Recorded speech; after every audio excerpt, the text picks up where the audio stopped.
चाह रहा है, लेकिन वो अब एजेंडा, वो ट्रिक अब काम नहीं कर पाएगा। चाहे जाकिर नाइक को आप बुलाकर भाषण दिलवा लो, लेक्चर दिलवा लो, उसका असर कुछ नहीं होने जा रहा है। बल्कि उल्टा असर क्या हो रहा है, पाकिस्तान दाने दाने को पहले से ही मोहताज है। आईएमएफ के सामने भीख मांग रहा है कटोरे लेकर। अब खबर यह है कि आर्थिक संकट में जो पाकिस्तान पहले से फंसा हुआ था, उसकी मुश्किलें और बढ़ गई हैं। आईएमएफ की शर्तों से पाकिस्तान में हाहाकार मचा हुआ है। एक झटके में पाकिस्तान में 1.5 लाख लोग बेरोजगार हो गए हैं।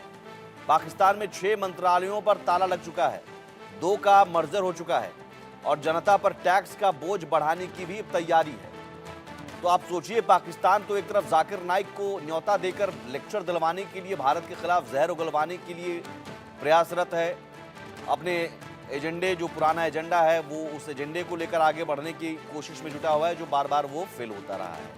लेकिन अपनी तस्वीर उसे नजर नहीं आ रही है। जहां दाने दाने को मोहताज पाकिस्तान के नागरिक हैं, अब उन पर और टैक्स बढ़ाने की तैयारी, क्योंकि आईएमएफ ने इसी शर्त पर लोन देने की मंजूरी दी है कि आप अपने आर्थिक हालात सुधारने के लिए क्या उपाय कर रहे हैं, ये आपकी बताइए। तो 1.5 लाख लोग बेरोजगार हो गए, क्योंकि तमाम जो मंत्रालय हैं उन मंत्रालयों पर ताला लग गया। 6 मंत्रालयों पर ताला लग गया, 2 का मर्जर हो गया। अब जनता पर टैक्स बढ़ाने की तैयारी है। अब सब सोचिए, पाकिस्तान में कमाई है नहीं, टैक्स कैसे जनता भरेगी? पहले से ही महंगाई है, दाने दाने को मोहताज है, रोटी नहीं है, गेहूं नहीं है। और पाकिस्तान को कश्मीर कश्मीर कश्मीर, सिर्फ कश्मीर राग अलापना आता है, चाहे वो यूएन में हो या फिर अब जाकिर नाइक के सहारे जहर उगलने की कोशिश।